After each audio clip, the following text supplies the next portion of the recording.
And welcome to All on the Books, another show from Bowie, Maryland about authors and writers living here in the general Bowie, Maryland vicinity. Today we have with us A. Lee Brunp, a published author from actually Upper Marlboro. Welcome, Lee, and welcome. May I call you Lee? Sure. Okay, welcome to the show. She has published a book quite recently that I found terribly interesting, and I'm sure you will too if you give it a shot. It's called Now That I Am Dead. And the premise of the book is? That a person's consciousness, memories, and intellect can exist outside the body as an electrical subatomic particles held together by electricity interacting with the electromagnetic field, and that quantum mechanics can enable this atomic configuration of electrons to do things that you could not do with a body. In other words, teleport, telepath, and even maybe move back and forth in time. Now that's very interesting. So the characters in the book are dead. Oh, absolutely. And they move into and out of the physical world. Well, they are still part of the physical world, but they can't interact with it. In other words, they have no bodies. They can't turn a switch, open a door, touch people, but they can see what's going on. Can they be seen? Only by other dead selves. They cannot be seen by. So these are not ghosts as we think of them in the common story. Okay. Now, would you consider this book then to be science fiction? Yes, absolutely. It's based upon this particle physics and quantum mechanics that basically governs the behavior of and properties of very, very small particles at the molecular level, subatomic particles. So Newtonian physics is pretty much what we use to describe and study things at the large level. Mm-hmm. But you go to a different set of physics when you start talking about the teeny tiny things. So would this book have been possible before Einstein? Probably not. Although Einstein can take all the credit for what we know about particle physics.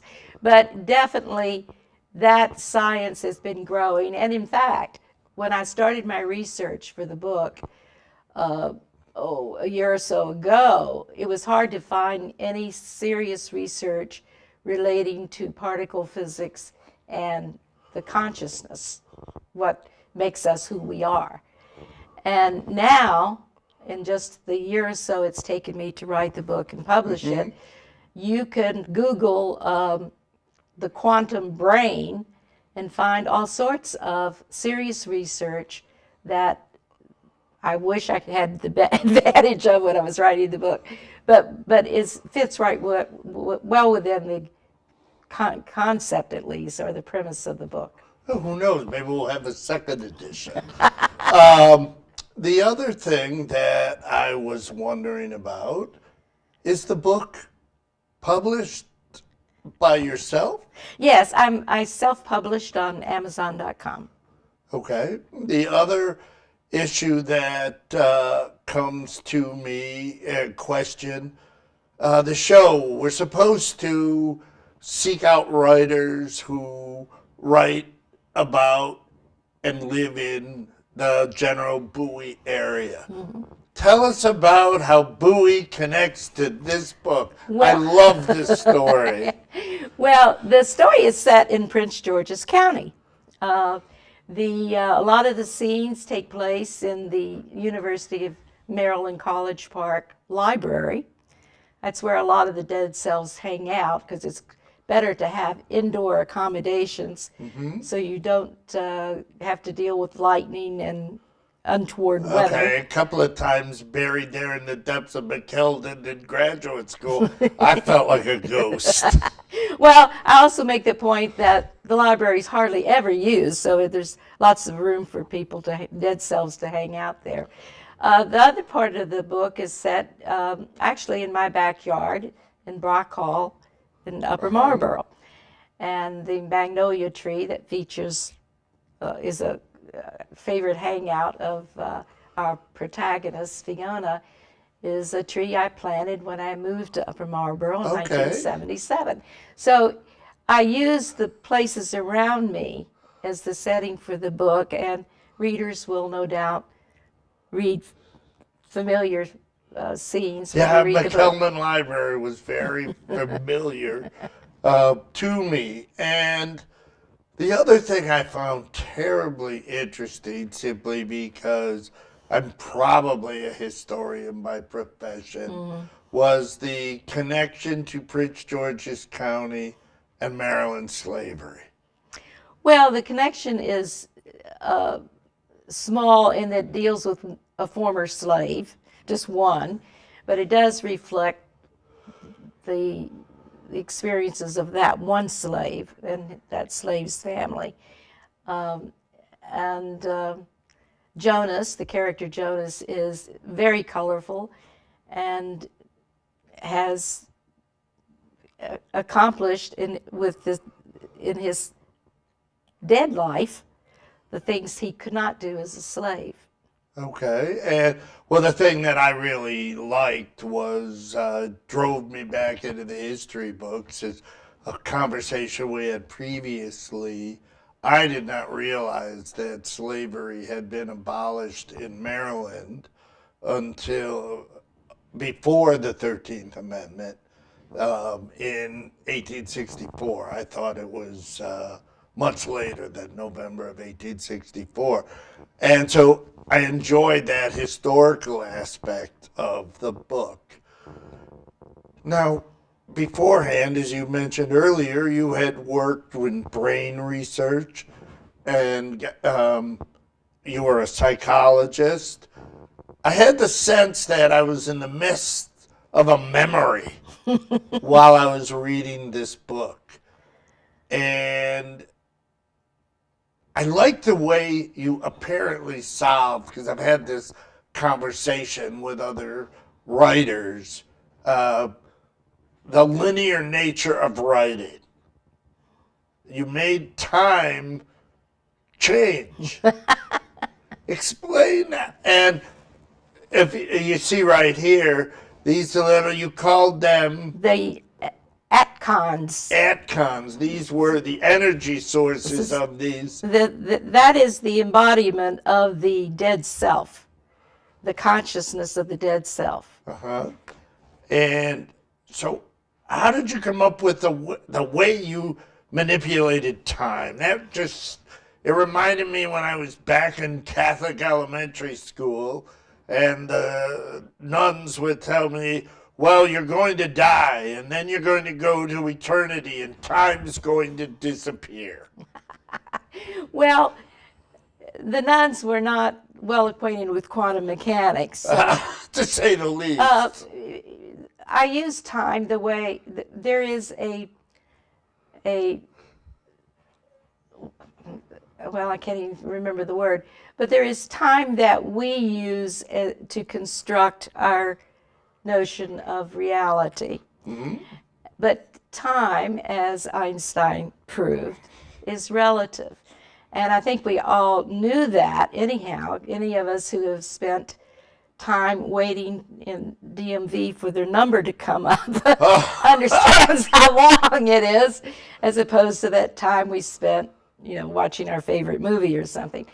But I tracked time in the book in real time, meaning the time that we perceive to exist. And I track it, or the characters track it in considerable specificity, so that anytime you refer to so many years, you have to recite the years, the months, the days, the hours and the minutes. Now, this is not something the dead people did when they were living. Also, they never used the metric system when they were living. And when this becomes, and these are plot devices, really, to demonstrate that the atcons, that their consciousness with all their memories and so forth, that there's some influence over that, or else they would not be doing these unusual recitations.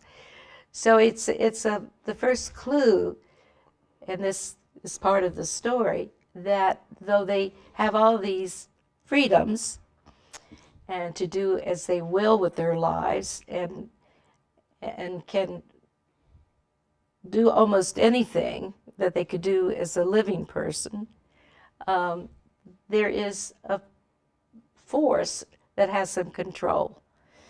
And when they realize that and they start asking questions about their afterlife, and they can't find any logical answers, they get suspicious. One of the sections that I don't want to say enjoyed, because it wasn't really a pleasant thing to read in places, was Fiona and her father. Yes. And I had this, I felt like it was somebody exploring their memories, almost as if, these people now that have re-memories of what happened to them when they were young. Well, was that the intention? Well, as you know, dead cells have perfect recall of all their memories. Okay. That's part of what comprises their consciousness. So our heroine, Fiona, was concerned about using this second chance to be a better person, to be, especially when it comes to her relationships with other people. That was not one of her successes in her natural life. And she wanted to get to the bottom of it, and so she revisited her memories that took her to her mother and her father. And she was able, because her father was, of course, dead, to get in touch with him and confront him about his sexual abuse of her. Now, this is her recording, her remembering her situation. But I spent 3 years in juvenile court as an intake counselor, working with children who were sexually abused. So I had a lot of real life stories to draw from, and the story in the book is a composite of those stories. Well, I actually wondered that. Yeah. And now, as a writer, where does, you've just explained the Fiona story, the composite, where does your material come from? Well, I start off with a new project, a book project, coming up with a premise based upon something that interests me, and the latest research on the quantum brain, where physics is used to, or quantum mechanics is used to explain how the brain works, and reveals that the brain has much more power to do more things than we ever imagined. The brain is just one of my favorite mysteries, so I read everything I can about it. But so I was interested in that. I am 76 years old, so death is something that I do think about from time to time. It's in the future. Yeah. And but I can actually tell you about, based on actuarial tables, how many years, minutes, and months I'm due to live. So it's a natural thing for people my age to think about. So I thought, well, what if that's how it all starts? What if this actually happens, and this could be what happens to our consciousness after we die? And then I got intrigued with that, and then I just developed a premise where we would see what happens the story's written in the first person. We would pick a character, and Fiona is modeled after me in the sense that she's from a rural area. She is a sort of a self-made woman, and I gave her my voice and started with that and added a couple of other characters. This ex-slave Jonas, And what about the man who stays in the library? well, Jonas. Don't worry. Okay, anyhow, and a couple of other characters, and I started writing. And by the time I got through chapter 4 or 5, those characters introduced me to other characters. Okay. And this book is the product of organic writing.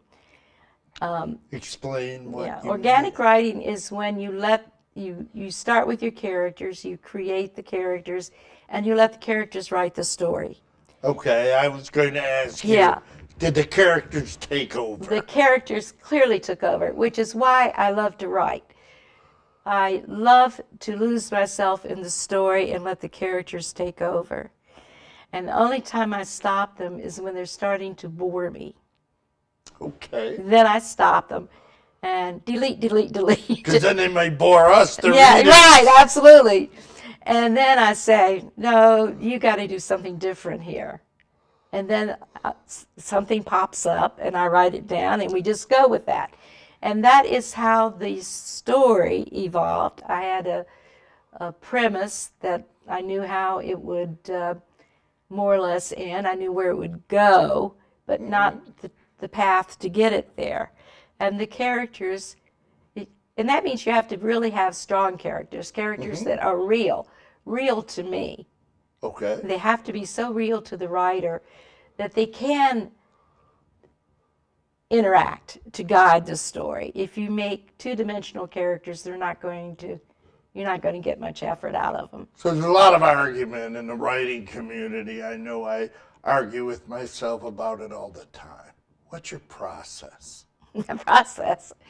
Well, I am fortunate that I'm not writing for money, so I don't have any, and I'm retired and I don't have any kids, and it's just the best possible life to be living if you want to write because you have control over your time. I write because I enjoy writing. It's a pleasure to me. So since I enjoy it, I just do it as a hobby. Or, like I've got to clean the house and I've got to do grocery shopping. So but I want to spend at least an hour writing or 2 hours. And Every day? Not every day, just whenever it suits me. I see. I put no pressure on myself to produce so many pages a day or anything like that. Okay, now it's often said that writers write for themselves and they don't really care about the readers. Do you think Oh, that's... I not only write for my readers, I believe that a fiction, a novel, is to entertain. But I know I'm probably not going to be able to entertain everyone, so I pick people in my mind that I want to entertain. And they are people like me. They're mostly women, educated women who like to be challenged by what they read and like to be surprised and so forth. So it would matter to you if this was not published?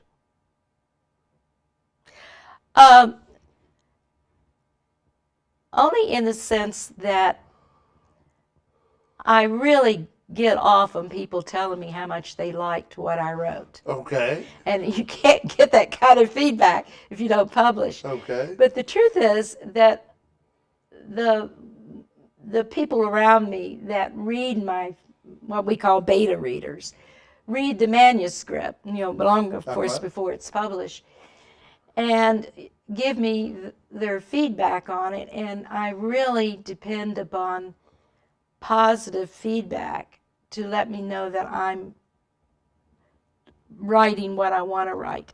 In other words, if I wrote the best book in the world, in my opinion, but nobody liked it or wanted to read it, I would be really disappointed. Okay, so when you go from first draft to next draft or to final draft, is that process boring to you?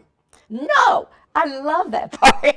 Okay, well, Well, tell us about okay. it, because I hate it. The rush, of course, is the first draft, which is really ugly. But it's when you get everything down on paper and the characters are, it's just exciting. And I wrote this book over a span of 6 weeks. Really? Yeah, once, because I'd done all the research and So the 6 weeks doesn't count the research? no. Well, it counts the little, sometimes I'd have to stop and Google the spelling of something or whatever to make sure I had it right. And you use a lot of references when you write that are not technical. Like I referenced Linda Ronstadt's song, and I thought, now, let me see if she when she wrote that song, make sure it fits my timeline here. So you do have to do little things like that, and that takes some time. But the truth is that 6 weeks was all it took me to finish up the book in rough draft form. I spell checked it, edited it, cleaned it up, and read it, and that was draft 2. Okay. I did 10 drafts of that book before it was ready to be published. Wow. And the rest of those drafts were looking for consistencies, where goodness knows you don't want to call a character one name and it's different. No, So there's all sorts of things that if you don't do well will ruin the book as a reading experience for somebody. They'll just laugh at you. So you have to be diligent, and it's an investment of time and energy that you have to be willing to make, because nobody can do that. There's stuff just for two you. more things, and they're flashing me the 5-minute warning here, and so I want to make sure we can touch on these a little bit. Is there anything you took out that, on retrospect, you wish you hadn't? No. What you take out is all those words you didn't really need and are not doing you any good. Okay. And the second thing, it's a little separate from the book. There are a number of writing groups, and I really look forward to the writing groups that I'm in because, well, to be honest, I'm a school teacher. I talk to kids all day. The writing groups give me a chance to talk to grown-ups and a lot of other things. I dabble in short stories, as you know. What do the writing groups do for you, if anything? Well, I joined, my first writer, or the one I spent the most time with, is the Mitchellville Writers Group, which is where I met you. Right, the one that meets over at... I really grew sharing my work and reading the work of other writers. That really helped me. I mean, I could write research reports, but I didn't know how to write dialogue. I didn't know how to write. I couldn't use contractions because it wasn't natural for me. So there was a lot of help I had to get from other writers, and they're so generous with their time and with their critiques. And that feedback is what helps you get better. So what other groups are you involved with? Right now, I'm with the Bethesda Novelists, another group. That meets out at the Writers Center, right? Right now we do, yeah. That's a problem for writers groups, is finding space that is quiet and they can talk and it's big enough and it's affordable. Okay, that's very true. And one last question.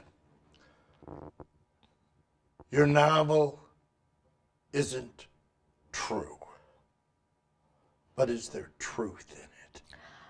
Absolutely. It's an honest book.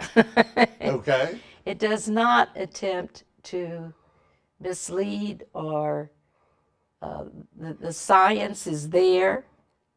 That is the basis for the Okay. thought.